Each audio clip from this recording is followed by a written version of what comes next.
hogaamiyaha ururka Al-Qaacida oo Al-Shabaab ugu baaqeen qaraxyo ismiidaamin ay ku fuliyaan ciidamada Kenya la wareegay magaalada Kismaayo waqti kordhintii qaramada midoobay ay u sameysay ciidamada AMISOM ee ku sugan Soomaaliya oo maanta ku eega ururka Al-Shabaab waxa ay weerar ku qaaday fariisimo ciidamada dawladda Soomaaliya ku lahaayeen magaalada Baydhabo ee xarunta gobolka Baay dadku naafuubad dagaaladii sokeeye ee Soomaaliya ka dhacay oo baaq u jeediyay wasiirada cusub ee Soomaaliya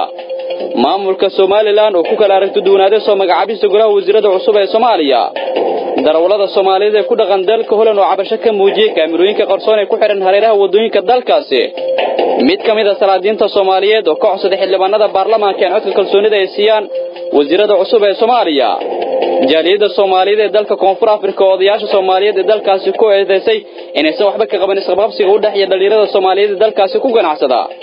dawladda Netherland oo maxkamadeynaysa afar dhalinyaro oo la sheegay in burcadbadeeda Soomaaliyeed ay ka tirsanaayeen iyo Barack Obama oo markale ku guuleystay doorashadii madaxtinimo ee ka dhacday dalkaasi Mareykanka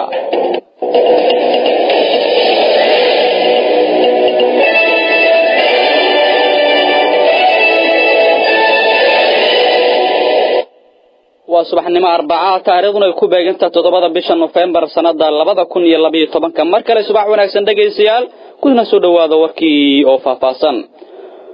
hogaamiyaha ururka Al-Qaacida ayaa Al-Shabaab ugu baaqay in qaraxyo ismiidaamin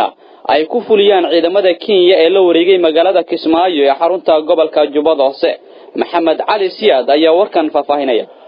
fariintan uu soo diray hogaamiyaha Al-Qaacida Ayman al-Dawahiri ayaa waxa uu soo diray shabaabka ka dagaalama Soomaaliya wuxuu ugu baaqay inay sii wadaan dagaalada iyo waliba qaraxyada ismiidaaminta ah ay la beegsanayaan ciidamada shisheeye ee ku sugan Soomaaliya gaar ahaan magaalada Kismaayo hogaamiyaha ururka Al-Qaacida waxa uu sheegay in marnaba aan looga baahnayn Al-Shabaab in ay kan iyo jabaan deegaanadii lagala wareegay balse loo baahan yahay in dagaalada ay sii wadaan isla markaana ay guuleysan doonaan فقد دخلت القوات الصليبية من كينيا والاتحاد الإفريقي مدعومة بقوات المنافقين للأراضي الصومالية استمرت في عدوانها حتى دخلت ميناء إسماعيل بعد قصف عنيف من البحر والجو والأرض بمعاونة مباشرة واضحة فاضحة من الأمريكان فهذا غزو صليبي سافر بلاد المسلمين ألا تأبهوا لعديد الصليبيين وعددهم فإنها غنائم سيقت إليكم بتوفيق الله فأذيقوهم نار الجهاد وحرها أي كرديان ويرد قادمة للدقالنك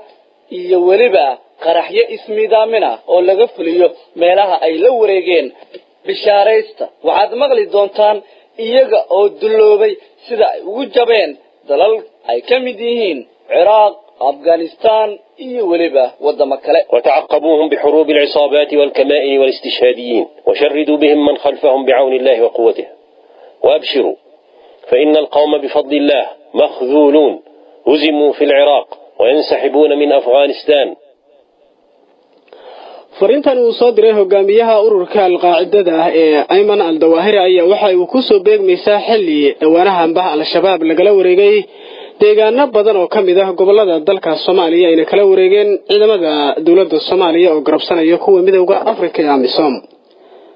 waqti kordhintii dhawaan qaramada midoobay ay u sameysay ciidamada AMISOM ee ku sugan Soomaaliya ayaa maanta ku eg sida warkan uu ku faahfaahinayo Xasan Cabdullaahi ciidamada midowga Afrika ee ku sugan dalka Soomaaliya kuna shaqeynaya howlgalka loogu magac daray AMISOM ayaa waqtigii ku shaqeynayeen waxa uu dhamaanayay 31 bishii hore ee Oktoobar sanada 2012 warbixin dhawaan ka soo baxday golaha ammaanka ee qaramada midoobay ayaa waxa uu waqti kordhin toddobaad ah loogu daray inay sii joogaan dalka Soomaaliya ciidamada AMISOM taasi oo ku eg maanta oo taariikhda ay ku beegan tahay 7 bisha November ee sanada 2012 haddaba ilaa iminka warcad kama aysan soo bixin golaha ammaanka ee qaramada midoobay 15 xubnood ka kooban taasi oo looga hadlayo arinta joogitaanka ama ka bixitaanka ciidamadan AMISOM dad siyaasiyiin oo wax badan kala soconaya xaaladda wadanka Soomaaliya ayaa waxa ay sheegeen in wali magaalada Muqdisho iska dhaafay meel ka baxsan in ciidamada dawladda aysan ammaankeeda xaqiijin karin sida ay sheegeen qobarada dhinaca dagaalka ayaa iyana waxa ay sheegayaan in ciidamada AMISOM ee iyagu kolka ay imanayeen magaalada muqdisho iyo qaar ka mid ah gobolada dalka Soomaaliya u yimi howlgalka AMISOM ee xilligaasi ahaa nabad ilaalinta asiyeeshe kolkii dambe isku bedelay nabad taliyayaasha haddii ay baxaan maalin cad lagu kala bixi doono sida ay sheegeen xafiisyada dawladda Soomaaliya ay ku leedahay magaalada muqdisho iyagoona ka codsaday ciidamada AMISOM inay ku sii sugnaadaan magaalada muqdisho iyo goobaha ay gobolada dalka Soomaaliya kaga sugan yihiin magaalada muqdisho iyo qaar ka mid ah gobolada dalka waxaa ku sugan ciidamo ka howlgala amaba ku howlgalaya magaca AMISOM kuwaasi oo ka kala socda dalalka Uganda, Burundi, Djibouti, Kenya iyo weliba Sierra Leone 17,000 oo askari ayaa la sheegay inay ku sugan yihiin dalka Soomaaliya waxaana arimahan oo idil ay ku soo beegmayaan xilli dalka Uganda dawladeeda ay maalmihi la soo dhaafay ku hanjabaysay in ciidamadeeda ay kala bixi doonto dalka Soomaaliya sanadkii 2007 ay ahayd markii ugu horeysay oo ciidamo ka socda dalalka Uganda iyo Burundi ay yimaadeen magaalada Muqdisho xilliga oo la xasuustay inay ku sugnaayeen magaalada ciidamadii militariga dawladda Ethiopia oo iyagu xilligaasina taageero siinayay ciidamadii dawladii uu hogaaminayay Allah u naxariistay Cabdullaahi Yuusuf Axmed oo xilligaasi madaxweyne ka ahaa dalka Soomaaliya isla markaana dagaal kula jiray maxaakiimta islaamka oo markii dambena ciidamada dawladii ku Ethiopia magaalada ay la wareegeen ururka al-shabaab ayaa xalay weerar ku qaaday fariisin ciidamada dawladda Soomaaliya ay ku lahaayeen magaalada Baydhabo ee xarunta gobolka Bay ciidamo ka tirsan al-shabaab ayaa lagu soo waramayeen xalay markaasi weerar gaadmaha ay ku qaadeen fariisimo ciidamada dawladda Soomaaliya ay ku lahaayeen deegaan lagu magacaabo Goof Gaduud oo 30 kiiloomitir u jira magaalada Baydhabo ee xarunta gobolka Bay waxa la sheegay dagaalku in markaasi labada dhinac ay isku weedarsadeen hubka culus kaasi oo sida la sheegay khasaare soo gaarsiiyay dhinacyadii halkaas ku dagaalamay asaatee waxa la tilmaamay in markaasi ciidamada dawladda Soomaaliya ku sugnaa magaalada Baydhabo ee xarunta gobolka Bay uu jiro khasaare dhaawac oo ka soo gaaray dagaalkii xalay ay ku soo qaadeen ciidamada al-shabaab inkastoo aan la xaqiijin dhinaca al-shabaab khasaaraha soo gaaray asaatee dagaalkii xalay ayaa ku soo beegmaya xilli mudooyinkii la soo dhaafay magaalada Baydhabo ee xarunta gobolka Bay deegaanada ku dhow xaaladoodu ay deganeed dadku naafoobay dagaaladii sokeeye ee Soomaaliya ka dhacay ayaa baaq u jeediyay wasiirada cusub ee Soomaaliya iyagoona ka codsaday inay gargaar bini'aadanimo la soo gaaraan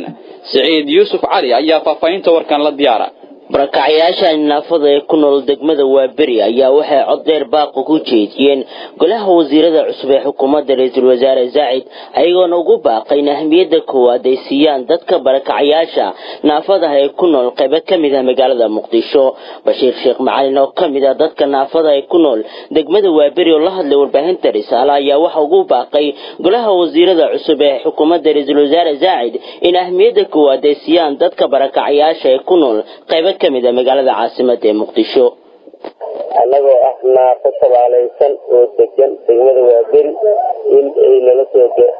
soo gaaraan kaalmo degdeg ah xaaladeena nololeed waa mid aad u liidata aadan ugu dhibaataysanahay meesha aan deganahay hoy ma haysano cunno ma haysano biyo ma haysano ceel nooma qadna raashinka magaalada laga qaato ma helno sawirada magaalada dadka laga sawiro ma helno aad iyo aad ayaan u dhibaataysanahay dawladda cusub waxaan ka codsanaynaa gargaar degdeg ah ee nala soo gaarto oo in naxariis loogu fiiriso annagoo aan naafo aan shaqaysan karin naafada waxay ku kooban yihiin dad indhaxala dad lugaha ka go dad gacmaha ka go-an dad waayeelaha oo shaqaysan karin dad haween u badan oo caloosha ka qaban caruur yar yara oo ayagana laga hala ayaa ku jira oo dagaaladii ku waxyeeloobay hadalka barakacayaasha naafada ayaa wuxuu imaanayaa iyadoo ra'iisul wasaaraha xukuumadda Soomaaliya Saciid uu soo magacaabay golihiisa wasiirada iyadoona looga fadhiyo waxqabad ay la imaadaan shacabka Soomaaliyeedna ay ka wardhoorayaan maamulka Somaliland waxa uu ku kala aragti duwanaaday soo magacaabista golaha wasiirada xukuumadda ra'iisul wasaare Cabdi Faarax Shirdoon Saciid Maxamed Sheekh Doon Jimcaale ayaa qodobkan inoo qaada dhigaya taliyaha ciidamada Somaliland ee gobolka Sool Cornel Saalax Dhuunkaal Xirso waraysi siiyay idaacadda Risaale magaalada Muqdisho ayaa sheegay inay soo dhaweynayaan xukuumadda cusub oo soo magacaabay dhawaan ra'iisul wasaaraha dalka Soomaaliya Saciid Faarax Shirdoon Cornelka ayaa sheegay in Somaliland iyo Soomaaliya walaalo ay yihiin af iyo dhaqan ay wadaagaan hase yeeshee tibaaxay in laba wadan ay kaliin isagoo sheegay in ay soo dhaweynayaan wasiirada la magacaabay sida uu sheegay dawladda xamal laga magacaabay Soomaaliya waanu taageersanahay waayo waa soo dhaweyneyna tan baa naga dhexaysa dal baa naga dhexeeya walaasimaa naga dhexaysa wanaag baa naga dhexeeya sidoo kale taliyaha ayaa wuxuu soo hadal qaaday khilaaf soo kala dhex galay roonda ay sameynayeen ciidamada maamulka Soomaaliland iyo sidoo kale dad ku dhaqan deegaanka Tukara ee gobolka Sool halkaasi oo isku horimaad ku dhex maray sida uu sheegay dadka shawaraha ee Soomaaliland ka awliyaalo iyagana waan dhameeyay deegaankii waa ku kacay annaguna waa ka howlgalay wax dhibaato ay kama dhicin adigu waa arrimo siyaasadeed oo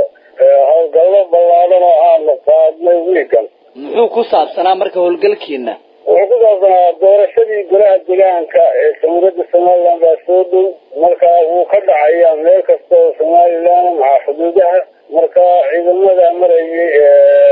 dhulka xuduudaha iyo meelaha marayay marka dee waa garan kartaa oo dadku kolley iska buqbuqaa waa buuqbuqaytaan waa la dhameeyey hadalka ka soo baxay sargaalkan ka tirsan maamulka Soomaaliland ayaa ku soo aadaya ama uu ku sheegay inay taageersan yihiin xukuumadda cusub oo soo magacaabay dhawaan ra'iisul wasaaraha dalka Soomaaliya xilli wasiir ka tirsan maamulkaasi ay gabi ahaanba ka soo horjeesteen magacaabista golaha wasiirada markana doorashooyinkii ka soconaya dalka Mareykanka oo warar markaasi ay ka soo baxayaan wariyahana Maxmed Kaafi Sheekh Abuukar oo in badan la socday doorashooyinkii iyo qaabkii u dhacayeen ayaa iminka Suudiya soo galay Maxmed Kaafi waa mahadsantahay Maxudiin warar hordhaca oo soo baxay waxay sheegayaan madaxweyne Barack Obama inuu mar kale ku guuleystay doorashooyinka dalka Mareykanka meelaha qaarna waa la xaqiijiyay inuu madaxweynaha 4 sano soo socdo dalka Mareykanka uu yahay waxa qadkan soo gali doona